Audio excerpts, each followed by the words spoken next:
Ayan mga kalabs. Inaayos ni Labs yung kanyang incubator mga kalabs. At siya ay magpapa-isa uli ng kanyang mga alaga. So ayan.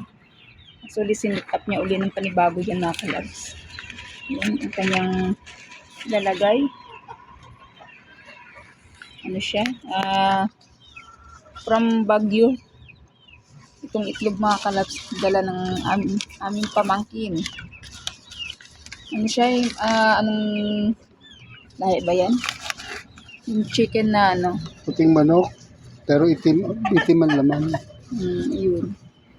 Kaya nag-try na magparami. Sana mapisa siya. May mga bulak-bulak pa.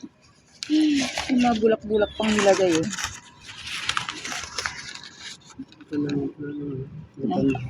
Na. So, ayan. Bali, 8 piraso siya. Magkaibang size. Mayroong maliit, may malaki. Ano kaya yan? Ano yan pa ng tanda?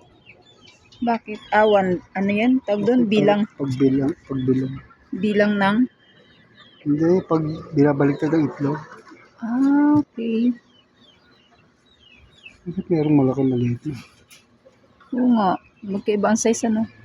Ano daw yan? Baka kalapati ito. Hindi naman daw.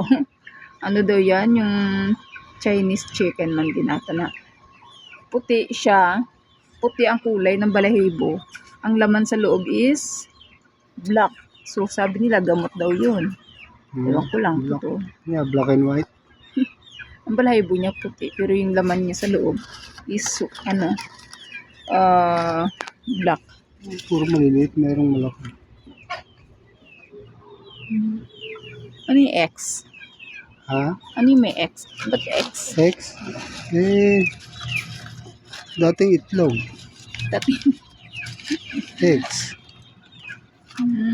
Pag napisa na siya, check na, hindi na itlog. Ganun ba yun? Totoo yun? Oo.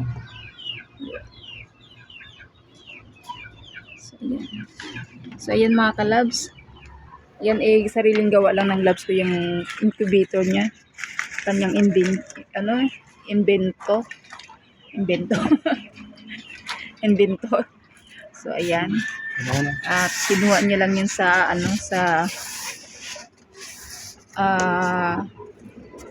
tawag dito. Sa YT din, nag-research kung paano gumawa. Ayan, pag gumawa siya ng sarili niya. Incubator, ngayon, may timer din siya. So, ayan ang kanyang timer. Sabihin timer. Ayan ang kanyang timer. Okay na yung timer niya, labs. Naka-settings na rin talaga siya. So, ayan ang kanyang naka-settings na rin. So, every ilang labs, nag-automatic siya nag-off. Walang every dyan. Basta pagdating ng 38, yung temperature niya, 38, automatic mamamatay ilaw. Yun nga, every 38 seconds, minutes. Okay. Hindi mo mabilang seconds niya. Nakasetting niya sa 38 plus 30.0.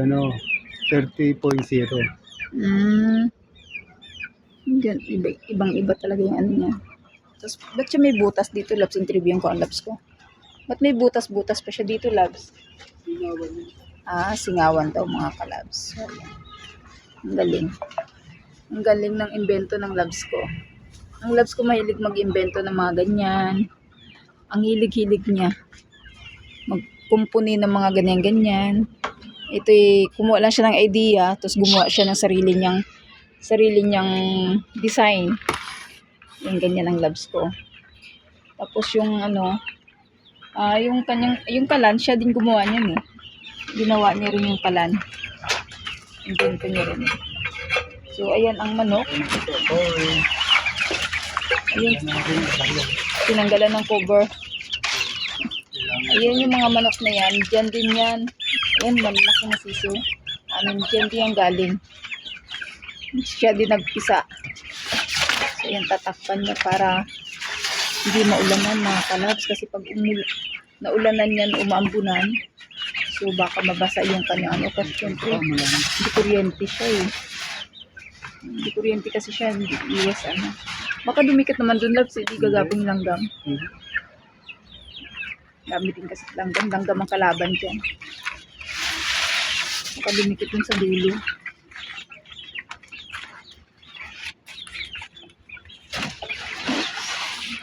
Ayun na, dumikit dun sa dingding. Ayan. So itong ano, ang Labs mahilig talaga gumawa-guba. Ito din oh. Siya rin gumawa niyan eh. Itong pala na to. Mag-ilaw lang ako kasi dyan gabi na. Ilang ilawan, ayan. So ito si Labs lang din gumawa niyan. UD blower din siya. Di kuryente. Ito yung pinaka-blower niya. So ayan. Super tipid din yung kalan magawa ng Labs ko. Yan eh, ginaya niya lang din yan sa YT. Nag-research lang siya. Ngayon, gumawa lang siya ng sariling design niya din mga kalabs. So ayan, ayan ang ginawa niya. So matagal-tagal na rin to ano, gamit namin. So malaking pakinabang na rin to sa amin sa pagluluto ng chiklan. Ano ang gamit ito? Use oil lang mga kalabs ang gamit niyan. So ayan, di kuryente siya. Ito yung kanyang ano, saksakan. At diyan siya sinasaksak. So ito yung pinakatangke niya. Pinakatangke niya, yan ang kanyang daluyan ng gas. Papunta dun sa gilid. So ayan. Ayan, hanggang dun. So dyan siya. Dyan nalusot yung kanyang gas. O, diba? Ang galing ng Labs ko. Ang galing gumawa ng ano, ng Eucalan oil. Ayan. Tapos pag sinaksak natin siya dito, so may gas na siya, may apoy na siya, sinildihan, may langis na sa loob, bago natin siya sisindihan dito. So ganyan ang Labs ko. Ganyan siya gumawa ng ano, para-paraan. Para makatipid sa ating pang-araw-araw. Malaking bagay yan mga kalabs kasi dito kami nagluluto ng palambutin na ano, buto-buto, like baka, baboy, mga ganun. Diba matagal lumambot yan. So dyan namin siya pinapalambot. So yung super tipid sa gas ba naman ngayon ang mahal ng gas. So dito tayo nagpapalambot. So ayan. Diba? Tapos ito, nakakarami na rin siya dyan. Ang alaga, ayan oh, yun sila oh. Ayan, dyan yung galing. Mga ano, kasi minsan di na siya lililimliman ng nanay, iniiwan na sila. Kaya ang ginagawa ng Labs ko, kinukuha yung itlog, nilalagay dyan. So, pagdating ng ilang araw yun Labs, bago mapisa, 21 days. 21 days, yung pipisa na siya. Dadami na sila. Kaya nakakaparami kami ng manok dito. Gawa dahil dyan sa incubator na yan. Ayan o. Ayan, pagbukod-bukod din yung mga yan kasi malalaki na sila. Malaki na li eh. Yung giant chicken, andun na. Pinakawalan na namin sila doon. Galing din sila dyan. Yung aming giant chicken. Kasabayan yan. Diba? Sabay-sabay kasi marami ang laman nito eh. So, naglalaman siya ng halos 30 pieces eggs. So, minsan nagpipisa siya ng 21. Hindi lahat napipisa eh. Labs, no? Hindi lahat napipisa, pero more on less, maraming napisa kasi hindi napipisa. Kaya yun, maraming napisa yan. Ayan eh, mga may lahing manok. May lahing manok. Lahing manok. Ayun naman kasi ang giant chicken natin eh. Yun sila, giant chicken. Malalaking manok. Yan mo, ang tatay pa lang oh. Laki. So, ayan ang kasabayan niya.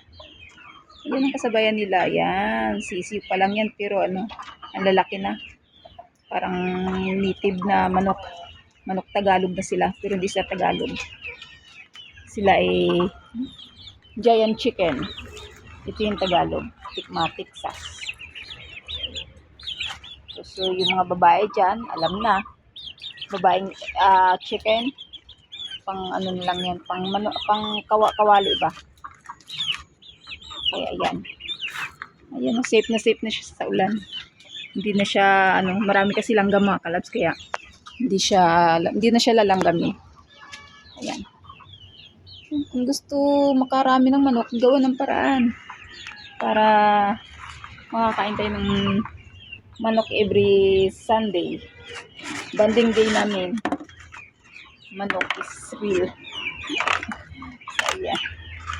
So, ayan po ang ganap natin for today mga kalabs. Ang aking ang aking labs na gumagawa ng incubator tsaka kalan, use oil kalan. Ayan. Yan ang kanyang invento. 36. Siguro pagdating ng 38. Pagdating ng 38. Ganun na ba siya? 36 pa lang siya. Pag 38, mag-ano na siya, mag-automatic na. Ay, nagra-running yung oras nyo. So, ayan, matagal pa. So, ayan, tatanda ng labs ko kung kailan niya sinalang ang kanyang alaga. Ano yun nakalagay? 5/11/2006.